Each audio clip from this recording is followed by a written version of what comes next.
Hey guys, Alex and Dad from 7th Hour Films back again with Doctor Who Classic. Last time on Doctor Who Classic, we started off the Seeds of Death. What were those 3 episodes about? To be honest with you, the only thing I remember is it's the Ice Warriors, and there's some kind of transportation device, and the Warriors are essentially trying to wipe out the people on Earth so that they can then grow a new colony of Ice Warriors or plant a colony. I have no idea. It's been a week, but it's been quite a few things that have happened, so I'm completely lost as to where we were. Essentially, there was a whole thing about rockets versus teleporters, and then the Ice Warriors show up on the moon, and they're going to use the teleporters to plant the Seeds of Death that grow and then blow up and then kill people. I don't think there was anything about establishing a new colony or something. I think that was... I mean, at this point, I think it's just general conquering right now. Okay. So... maybe that was speculation on our part, because that's what was left over from their first one. Yeah, could be something like that. And then, last we saw the gang. The Doctor was out cold after one of those seeds exploded in his face. And then... The rest of the gang, they are just sort of away. They're hiding away, and they're with the one guy who created the solar thing that has killed 2 Ice Warriors. I vaguely remember that, yes. Yeah, so I think that's basically that. Yeah. This time around, we have the next 3 parts of the Seeds of Death. That's just kind of that. There's not much else to say about that, so... With that incredible recap out of the way, let's go ahead and get on to these 3 episodes of Doctor Who Classic. Here we go. Any day now. Did we ever establish where that screen grab was from? I think it might be from, like, Tomb of the Cybermen or something, but I don't know. Either that, it might not even be from an episode. It's probably just from some press release or something, so don't know. Use the air conditioning! That's the air conditioning to expel!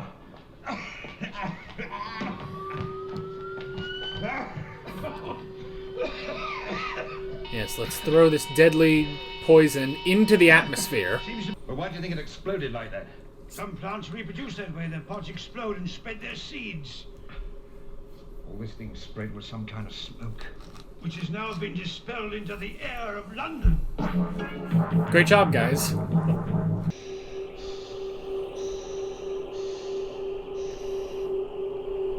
know, the Ice Warriors always have to have something that they can easily grab onto with their Lego hands. So do you think this whole plan screws up if they just don't open the door and touch it? It looks as though there's any... The object appeared in reception cubicle at Team Met headquarters. Leading technician Douglas D. Grant, in close proximity to the object, collapsed and died instantly. Stop touching it. Death is yet unknown.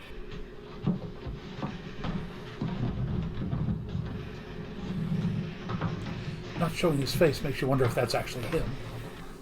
I don't know. I know there was one time where they actually carried Hartnell and someone dropped him and he hurt himself, so... TMAT is only programmed to send to other centers. As you have to reprogram a circuit. Then do so. At once. Please don't make Interesting that it looks to be a piece of plastic or cellophane over the eye sockets there, Well... instead of something rigid. Why doesn't he just send the Doctor to one of the other locations? It's not like they're gonna know. They're not there. No. At once. Such dramatic zoom-ins. You've killed him. You killed him! You killed him! Same corridor they went through earlier. Well... Same configuration on the pipe. Continue report. Information coming in on appearance of vegetable blight now attacking parks and gardens in the metropolises. Many areas now. Oh, jeez. Identified menace. Yeah, there is a door. How are you gonna get back? Appears to be Brave men. helmet did nothing for them.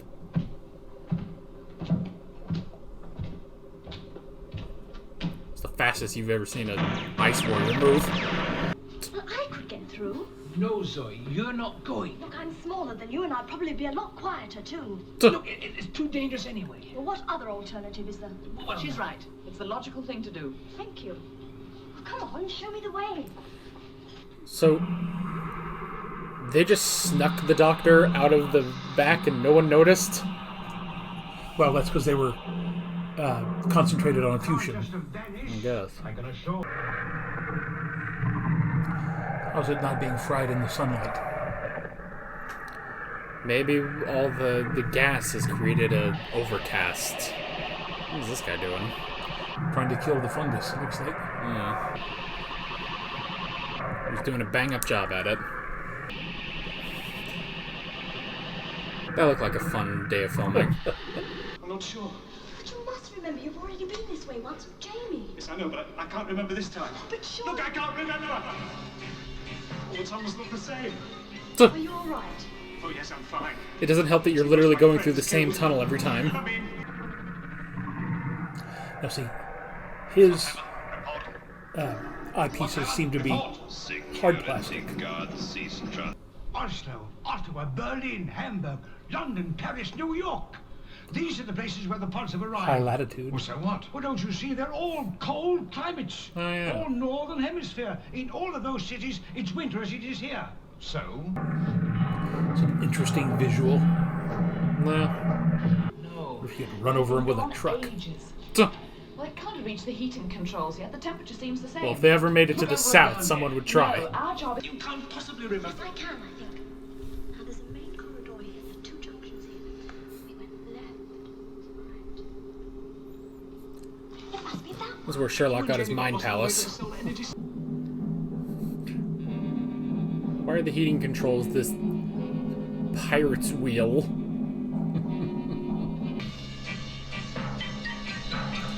Centigrade, that's going to get very hot very quickly. Oh no. Look outside!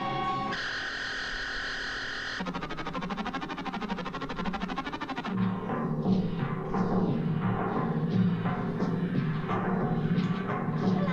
Don't you help me!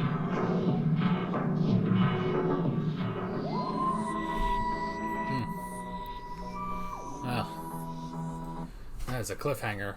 Why it didn't immediately shoot her first, I'm not quite sure. Because it definitely saw her before it heard him. So. What was it? I thought it was shooting at her, and if he was, why didn't it hit her? No, I think he saw her, but then he called out, and I'm pretty sure he turned and shot him, and now is going back to Zoe very slowly to draw out suspense. And yet they didn't show the guy in the grill being killed. Yeah. So I don't know. Maybe it's possible he still missed, but he definitely didn't go for Zoe first for some reason. Well, who knows? Maybe Fushim will help. He did kind of help there, so that Zoe could get over there. So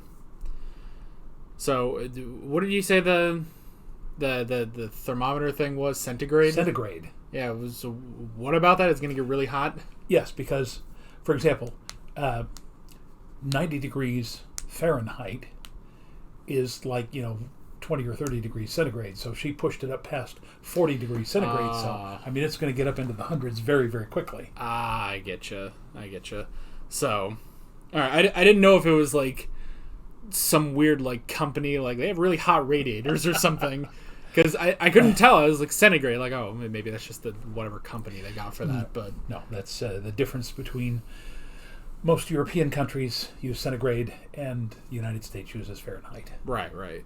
So, of course, I guess, yeah, it wouldn't make sense for that to be a company because the BBC doesn't allow real companies in anything, which I'm pretty sure was still the case 60 years ago. So, but yeah, I think one time someone said that, like, there was a show that they were filming like in a warehouse, and they had to take time and a lot of black tape and cover up every logo that was in this warehouse for one quick scene, because the BBC just will not allow product placement or anything. Which is also how they get around. I think that's how they get around not having ads. So there's no advertisements to break up a show or anything. It just continuously flows. Although, and I will get off of this in a second, I have heard that like every British citizen has to pay for the BBC. There's something about it's basically like pay-per-view. Yeah. You buy a television license to get their programming. So, I was talking with someone about that on Twitter, and it was just a very strange thing. And it was something like you pay for it or you go to jail. I don't know if that was true, or maybe I misread that or something.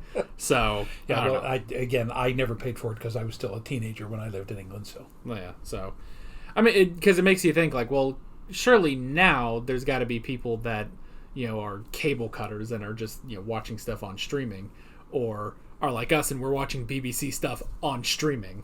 Although we do pay for BritBox to watch this, and so yeah. Anywho, off of TV and onto TV. This was definitely a Patrick Troughton got the week off episode. Yeah. So, because you'll notice not once in that entire episode did they show his face. Yeah. So, and like I said earlier, I was curious, like maybe it was a stuntman that they were carrying just because they wanted to be careful in case he accidentally dropped Patrick Troughton, but no, that was definitely someone just because he wasn't there. Yeah, you'll notice that even after they carried him into the infirmary or wherever, he was laid with his back to the camera so that you couldn't see his face. Yeah. It's always funny to see when an actor will take the week off, because you never get that, like, I mean, I guess sometimes like in modern shows where like, you watch like The Flash or something and it's like, oh, this character wasn't in this episode, but here they are in this episode, and it's like, oh, okay, but you don't really think about that because most of the time that character just didn't need to be in that episode anyway. It's like, oh, well, whatever, the plot carries along without them. But here, because this is all serialized television, you have to make an excuse. Why isn't the Doctor in this episode? He's been here this whole time. So, and especially for the main character like the Doctor. Yeah. But, of course, the difference there, too, is today, most scripted television shows run, 24 to 26 episodes per year, so they literally have 6 months off. Yeah. Whereas back then, again, this was 52 weeks a year, so right. You were doing that grind on a daily and weekly basis. Right. And I guess it's also like I know when they do like Star Trek and stuff, it's like, okay, we have a week to film this. If your first take is good, we move on. If you screw something up, we'll do another, but if not, if it's good enough, we move on. Yeah. So I imagine it'd probably be the same here. Of course, then, especially earlier on in Doctor Who, it's like, was your first take good? No? We're moving on anyway. Let's go. So, can't afford to turn the sprinklers on. Yeah, we can't afford to rewind and try to tape that again. So, although I don't know, I mean, we're into the 6th year now, so maybe things have gotten a little better, but... Well, I've noticed they do a lot more editing. You'll see a fade out on the scene and come up on something else. Yeah, so... Yeah, there aren't, like, a lot of shots where it's just pretty much just one camera for, like, 2 minutes straight, so... Now, if that's supposed to be the Earth, it's really odd because it doesn't show any water. Oh, yes.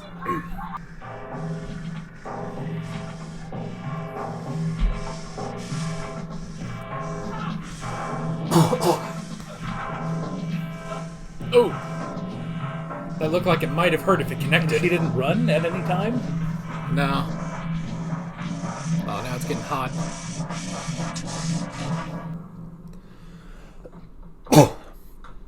Yeah, when I first saw that, there was a definite disconnect. Like, oh, okay, so this can go up to 100 degrees. You don't want this to get up to 100 degrees in here. So, he's really out of it. Are you all right? Yes, I think so. Good. Where's Phipps? He's dead.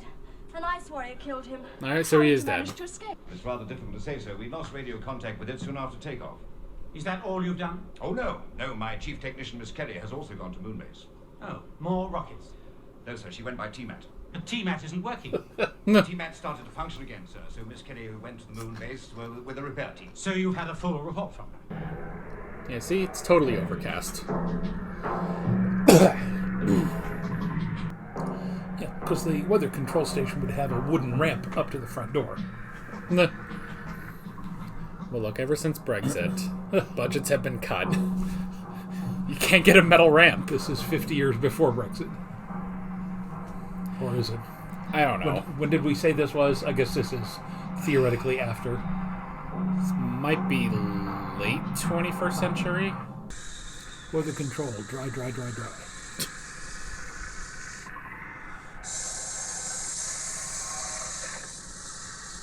Isn't that a conspiracy that the government can control the weather?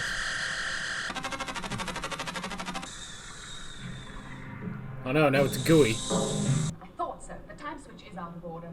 What? But he said he was going to repair it. He was lying. But why? Well, he's obviously working for them. Then why did he let us escape? Hey, he's staying there to die.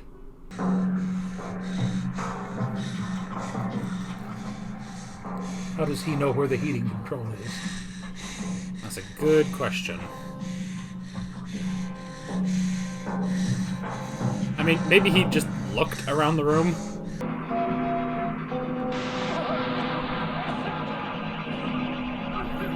Put a mask on when you're out there, man.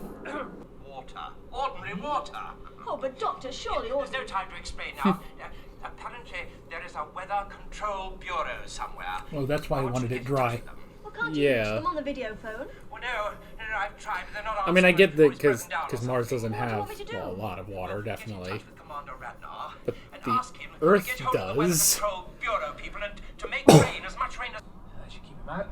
Come on. Jamie ever had laces off of his shirt before? I don't think so.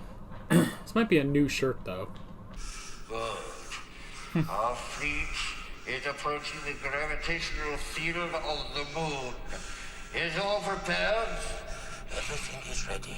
It's weird to have an ice warrior with a somewhat normal voice. On the homing beam signal. But since their fuel supplies are at a marginal level, if anything did go wrong, they'd never be able to regain moon orbit. Oh no, it's like Spaceballs. They found the camera.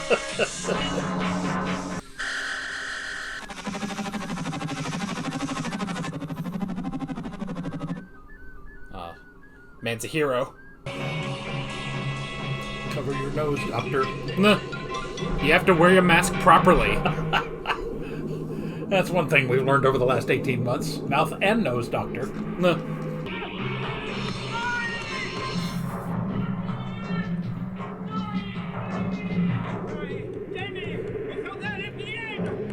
Makes you wonder where you actually got all of that foam. Yeah.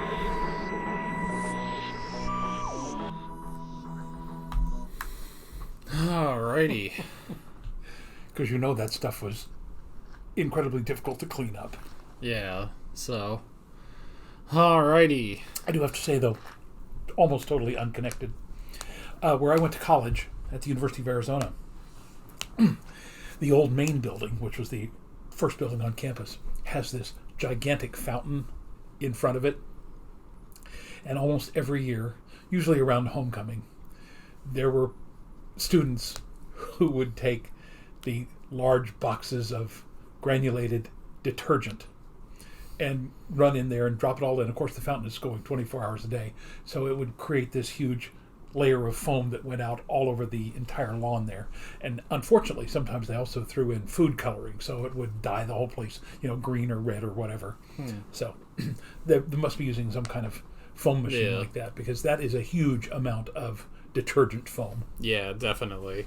So I bet that was really fun to get out of their hair and everything. Although, I mean, I guess it's just foam. Yeah. Just wash your hair. It should be all right, but still. But yeah, if that gets up your nose or in your mouth or in your eyes, that's going to sting. Yeah, so, which, I mean, the most like we've had, a couple of like the guards, but they sort of have helmets on, and then luckily for the actor playing the Ice Warrior, he's completely covered by that costume. But Patrick Troughton, not so much. He's just kind of there. He has a cloth. Luckily, that was written into the script that he has that, but still. So I bet when they were doing this too, it's like, okay, so we're gonna have a lot of foam. All right, so we'll have some extras and one of the Ice Warriors, and they'll be in there. I wonder whose idea was it specifically that Patrick Troughton and only Patrick Troughton would be in all of that foam. So was that initially like, we have to put Patrick in there, or was that his idea? It probably was his. Yeah. So.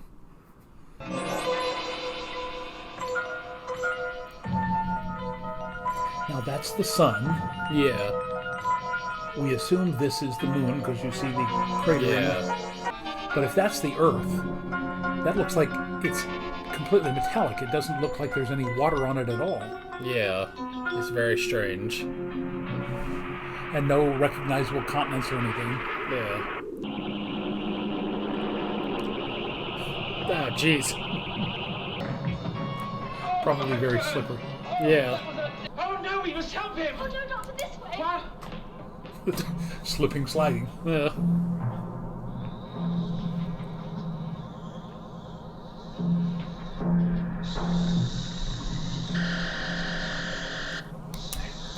It's a good thing this one's a terrible shot. You guys, I don't think weed whackers are going to help. Spraying waters, technically. Is this the sort of thing that Pip's rigged up today? The sort of is not quite the same. His was bigger. I think the plan's will be better. Wow, that was a really good job of cleaning him up. Doctor, you all right? Now, what's happening over there? Yes, well, we've had quite a battle here, but things are all right now. How are you? There was a warrior here, but we've dealt with him. Excellent. Is there much damage? Well, yes, I'm afraid so. I'm going to see how much now. How are Nice you little getting on cowlick with the there, signal on the Doctor. satellite? Professor Eldred. Just one thing, Miss Carey. Now that you've perfected this thing, how do you propose getting into the launching pad without T-Men? Just so happens I found a petrol car in a motor museum. Really? What make? I've no idea. It's So- got 4 wheels and it goes.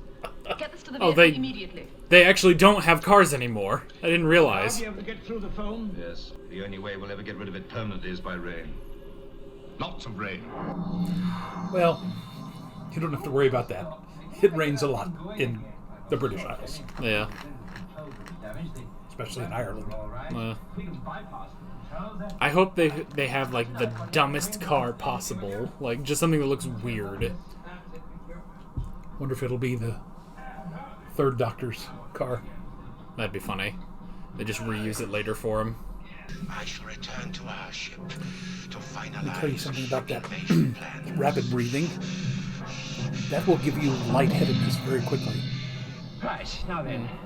So let's see what happens when we try to connect these two together, huh? Fry yourself, Doctor. No, I don't think so, somehow. About these two. Oh, it was like he answered what you just said. 5, 4, 3, 2, 1, 0. Subtitle was a little off there. Like the Holy Hand Grenade of Antioch. 1, 2, 3, 5, 4, sir. 4, 5.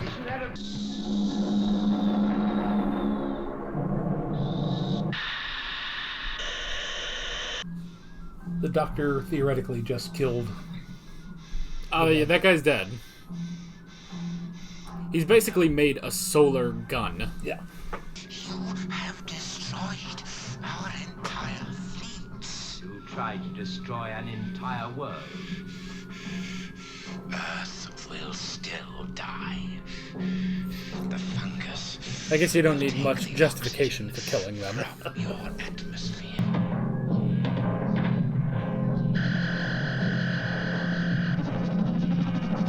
Ooh. He Right. done fried swar. Right in his face.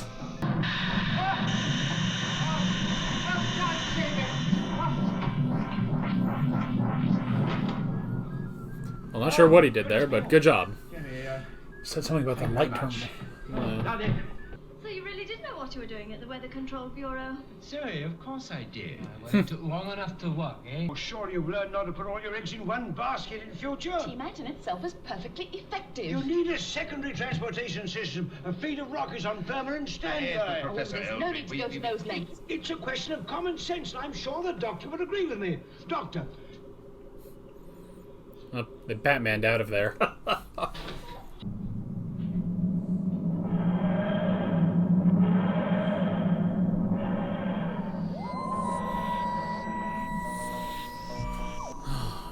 Alrighty. Well, that is the Seeds of Death. Well, I have to say, I like the logical way that this worked out. You know, they had figured out, because of the conditions on Mars, that water would kill the fungus, and that, you know, the solar power would kill the ice warriors.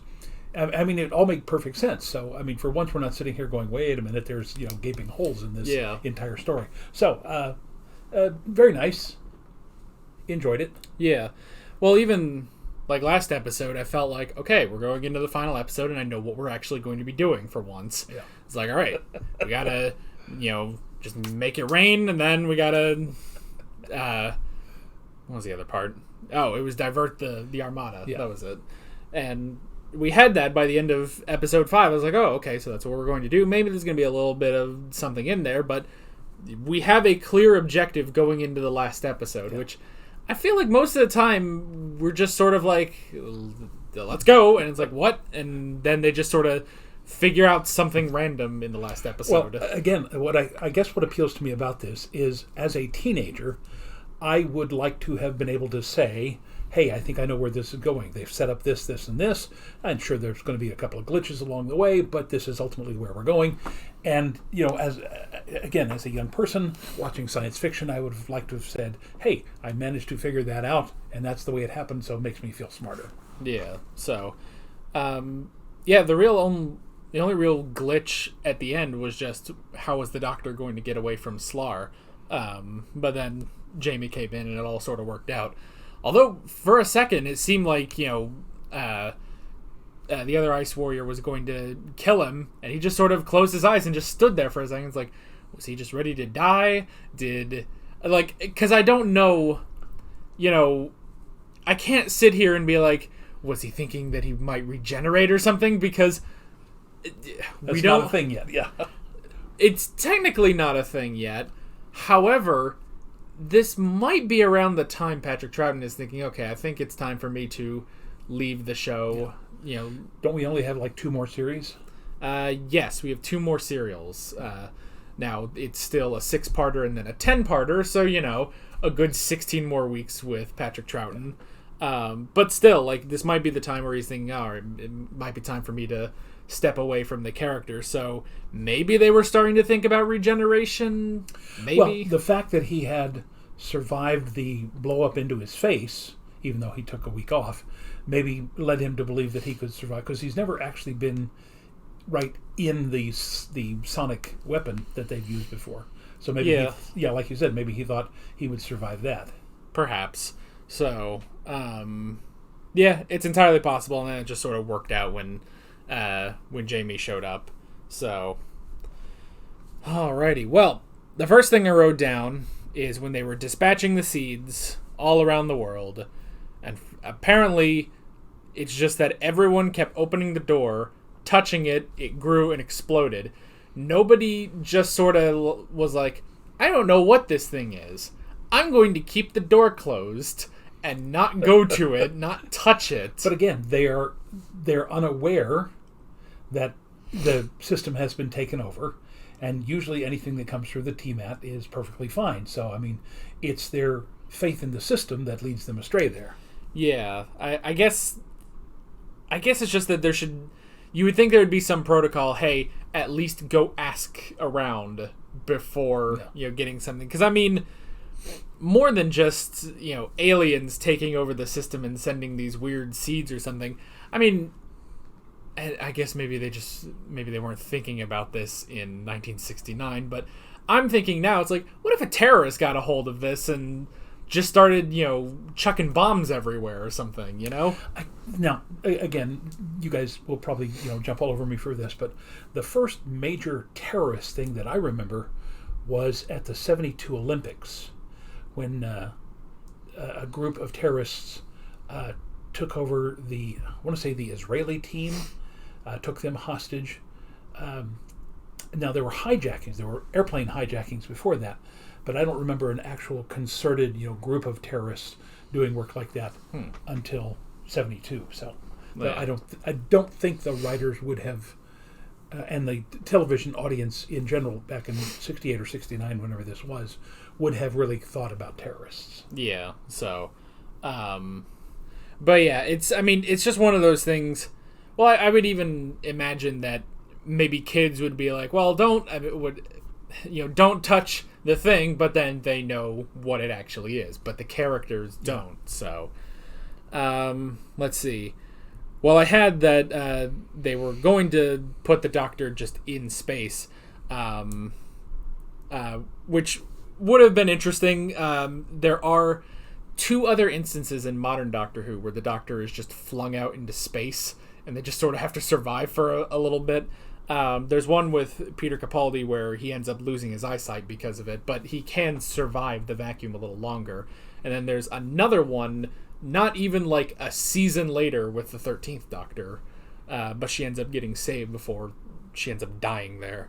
So, but it is interesting because, they show it like, because they kept doing that back and forth of they show the Doctor in the T-mat, and then they show Fusham about to hit the switch, and they did that so quickly, but then it just cuts back and he's gone, and it's like, oh, so was he transported somewhere else? Did Fusham maybe send him to Earth? But no, it's that they did actually get him out of there. Yeah. It's just a little jarring with that quick back and forth. But I think that was part of the suspense of it, is to make the audience momentarily think, did Jamie get him out, or Zoe get him out, or whoever it was, or did they transport him into space? Yeah, I think it was Jamie and Phipps. So that got him out. I think so. Oh. Yeah. I think it was the 2 of them that got him out, and then it was Phipps and Zoe that went for the heating controls. Okay. Yeah. Let's see. So we had the fungus. Yeah. Now, again, I understand why they would go with the foam, because that's very easy to do. Yeah. But it looks like bubble bath. Yeah. And it does not look menacing at all, other than the fact that there was so much of it.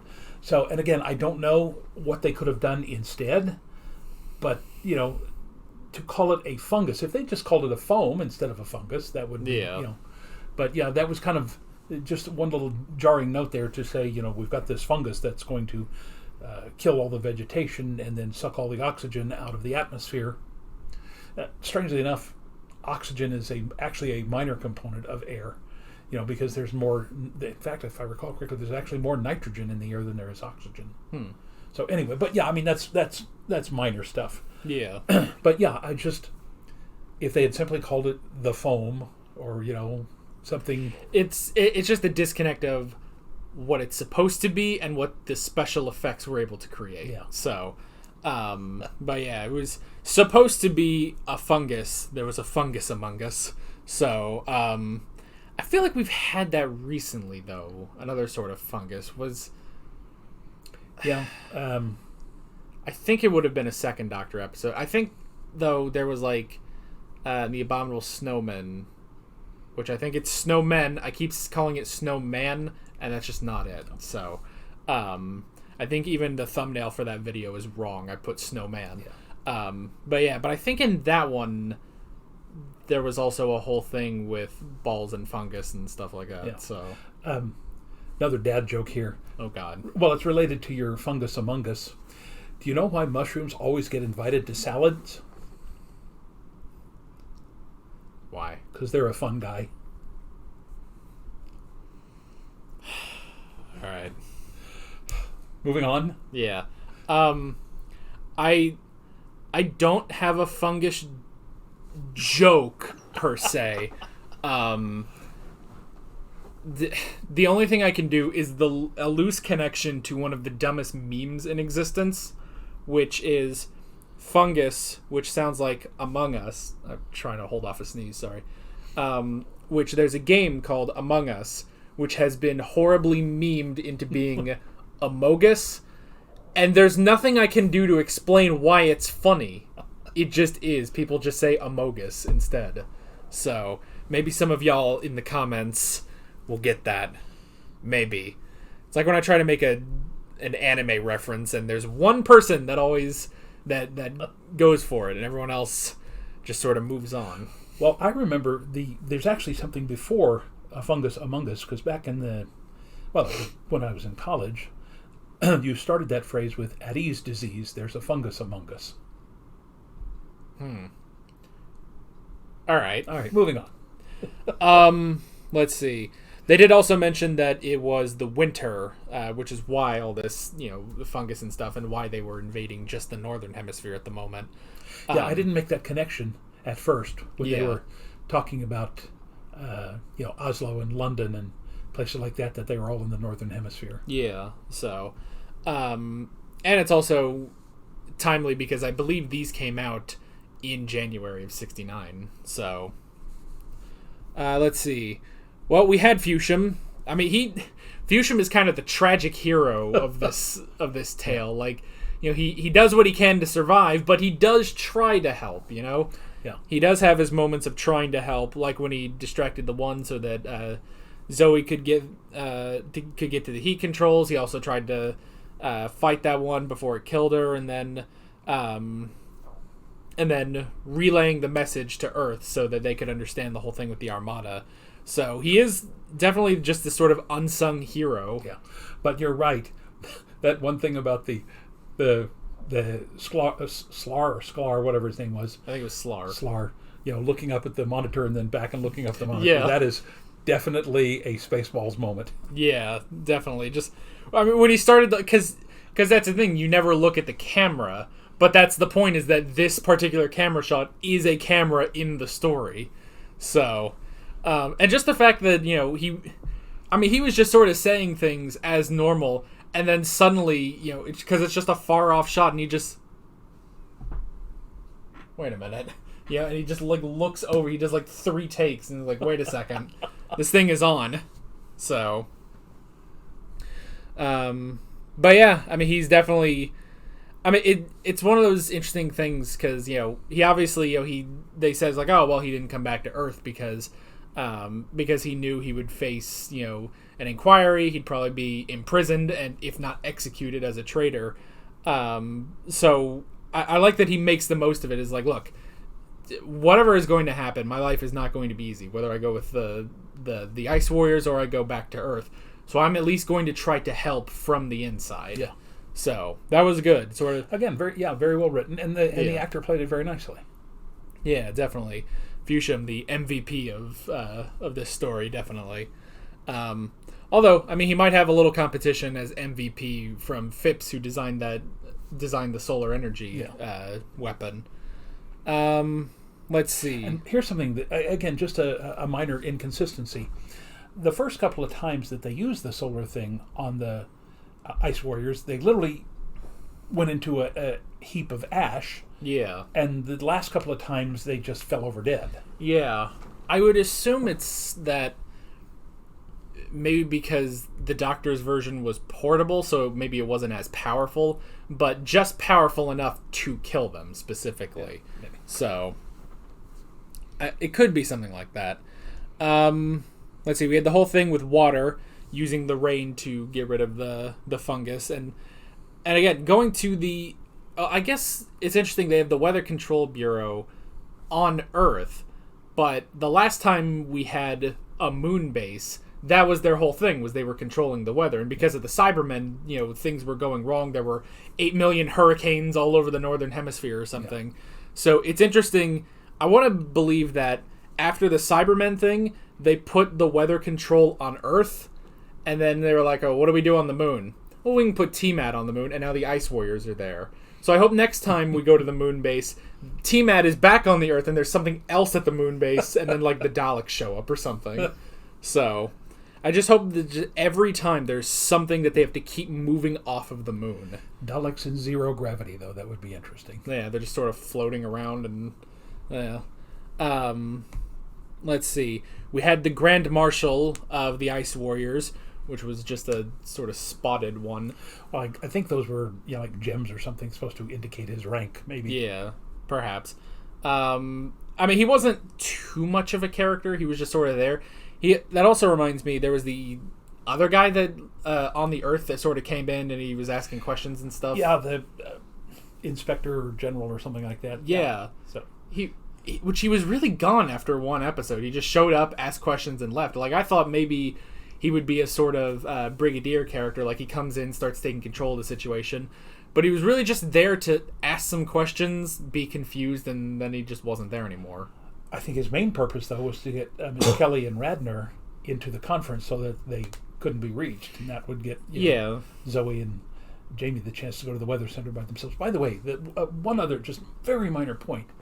I've mentioned before that living there in East Anglia, which is about 75 miles north of London, it rained a lot. Yeah.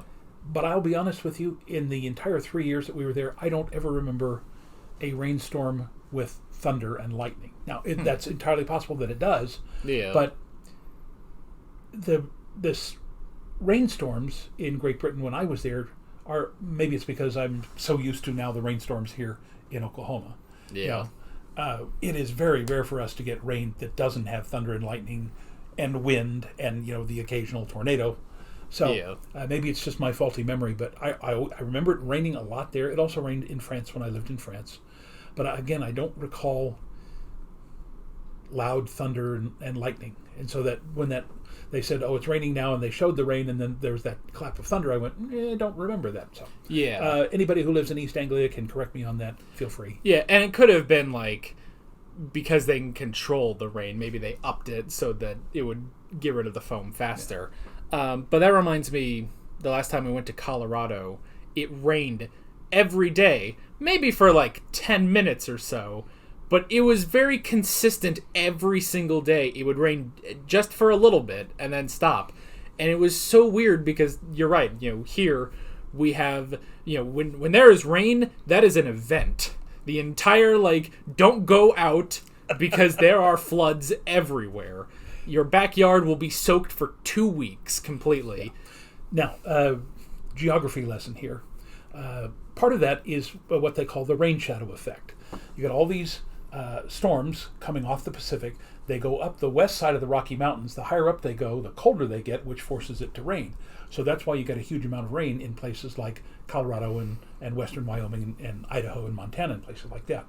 But the rainiest place that we've ever been was when we went to Hawaii. Because you remember, it rained there every day, too. Did it? Yes. Okay, well, I don't remember that as well. What I remember is the hardest rain we've ever had, which was when we were at Epcot in Disney World. But that's the opposite effect, because you got all that moisture coming off the Atlantic, coming over the Florida Peninsula, and again, it causes it to rain there. And yes, it was literally like we were underwater there in Orlando, Florida. Which, bizarre. Technically, it was the one moment of, getting away from the heat of Florida, but still, it's, do you want to be cooked alive or do you want to drown? that was Disney World. Yeah. So, and he was only 4 years old when we went there. So, or were you older than that? I must have been a little older than that. Because I remember, I think I have a picture of you and Mickey Mouse. Yeah. And it's something about, here's a 4-year-old, completing one of his items on his bucket list because you had wanted to meet Mickey. Yeah. So, there's Mickey Mouse, that poor man who was probably burning alive. I was about to make a joke like, oh, you can probably see on me the smoke coming off as I'm burning in the sun, but that poor man who was in that, who was there and could potentially still be there unless they maybe have gotten another Mickey Mouse since then. But even still, if they have another Mickey Mouse, that poor soul who's in that costume now. So, we've been everywhere. Yeah. Let's see. We had the Armada and the Signal and diverting them to the sun. It is interesting, and we can talk about the solar gun, too, while we're at it. The whole thing with the solar gun and killing the Ice Warriors and then sending them to the sun. Technically, they just send them in orbit of the sun, but that's close enough that they all burn up and die. Yeah. This is a bit of a brutal end for an enemy of the Doctor. Granted, we also get stuff with the Daleks and the Cybermen, and they, tend to blow up every time they show up. But it does make you sort of stop and wonder. It's like, okay, Doc, you're getting a little brutal, but at the same time, like I said in the reaction, it is kind of easy to justify this one, where it's like, okay, they were trying to invade Earth. They had killed a number of people already, so the Doctor doesn't need to, give them the chance or anything. But that is something that comes up a lot in modern Doctor Who, that, the Doctor can do something and, like, blow them up, but he has to go do it himself only because he has to give them the choice. He has to go up and, say, hey, stop this now or I will blow you up. So, well, there's that famous one that we did in our review where Tom Baker has a chance to destroy all the Daleks and says, do I have the right to do that? Right. So, but yeah, it's just from where we started with Hartnell, who was very much a hands-off kind of guy. We mustn't interfere. We're now getting into a little bit more of, hey, I realize there are times when you have to interfere. Yeah. This again, don't want to make another WW2 reference, but that's what happened with the United States. Yeah. We had, through the 1930s, even passed neutrality laws in the United States that said if there was another war, we were not going to get involved like we did in World War I. But at a certain point, as fascism and Nazism and communism begins to take over Europe, the United States says, look, this really has nothing to do with us now, but if we don't stop it now, we will deal with it much later and may not be able to stop it then. So it's just a matter of, again, at some point you have to take action, whether you want to or not. Yeah, so, and that's definitely, this Doctor has been more involved. He's more, I guess, more the hero than the first Doctor ever really was. So, and it's interesting because they definitely make it to where this Doctor is a complete, difference to the last Doctor. So it makes me wonder, okay, but, the Doctor will now sort of stay on that path as the hero and the main character and stuff.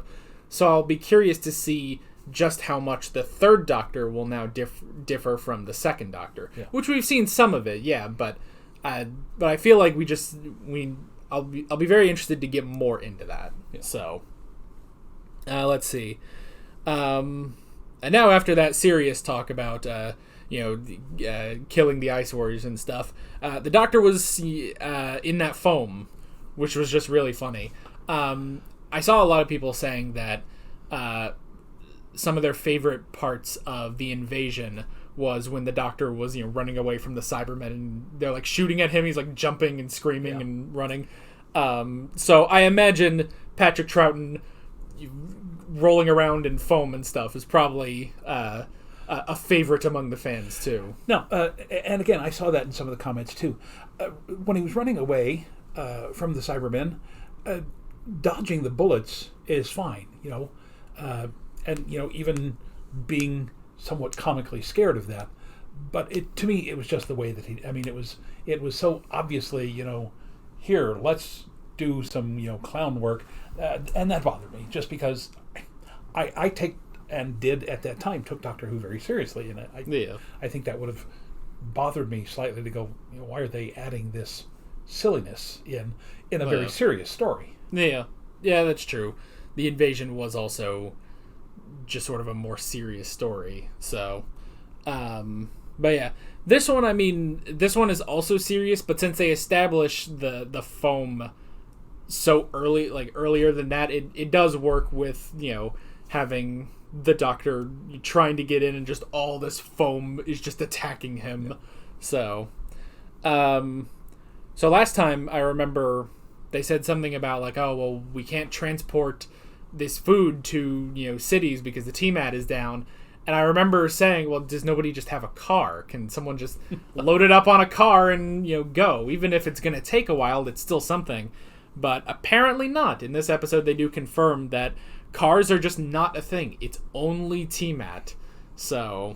And they never showed the larger TMAT. They only showed the one where you could get 2 or 3 people in it. But in order to transport food on that scale, these TMAT things would have to be enormous. Yeah, so... I guess we just don't know the full ins and outs of a TMAC. But I'm thinking, like...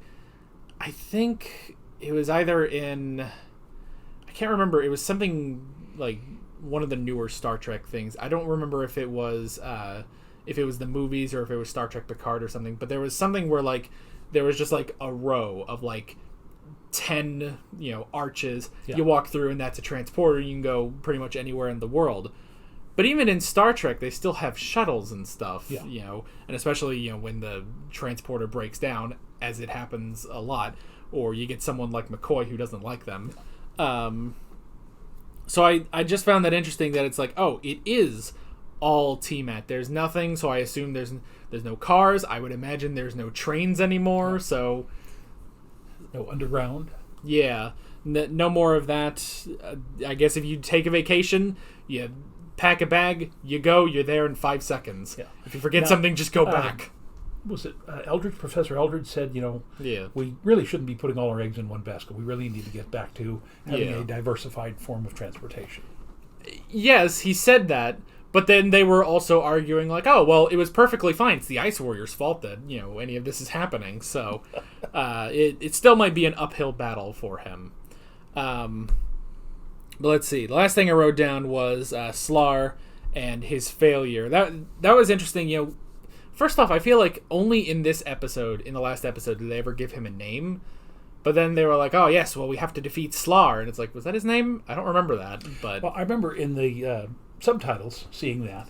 Yeah. But I don't remember specifically anybody ever calling him that before. Yeah. But that was interesting to see just sort of everything collapse and him being personally responsible for the death of the entire armada and stuff. I mean, he was definitely an interesting villain, because with a lot of these, like the Ice Warriors, the Cybermen, the Daleks, we never really have a leader of them. So Slar definitely sort of worked with that. Most of the time we would have like, Vaughn with the Cybermen or something. So, but yeah, that's all I got. One last little thing on that note there, it would be when he began to realize that he had not only screwed everything up there on the moon base, but he had also, basically, like you said, destroyed the Armada. If he had, looked at the last remaining Ice Warrior there and said, we cannot survive this, I will take the responsibility for it, and then have him use his device to kill the other guy and then turn it on himself. Very much the, Captain goes down with his ship, or even the warriors from Japan who killed themselves rather than be captured, that sort of thing. So just that would have been an interesting and somewhat bizarre twist, I guess.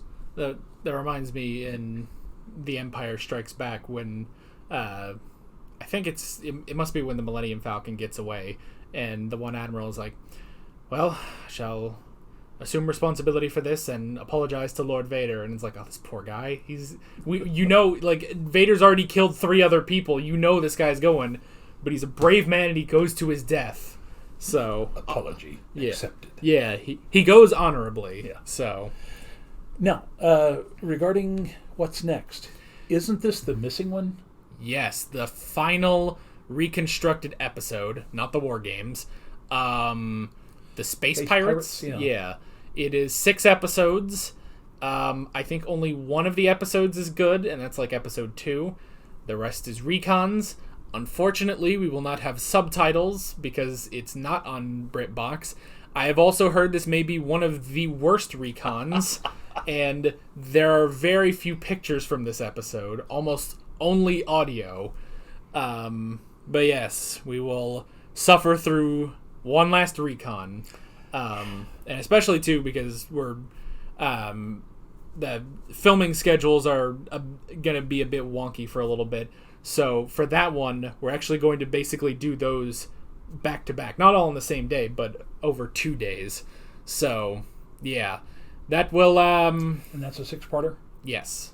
So, 2 videos on and that by the one. way, just and I hope someday we can find this rentable somewhere, whether it's a DVD or buy a DVD or find it streaming online.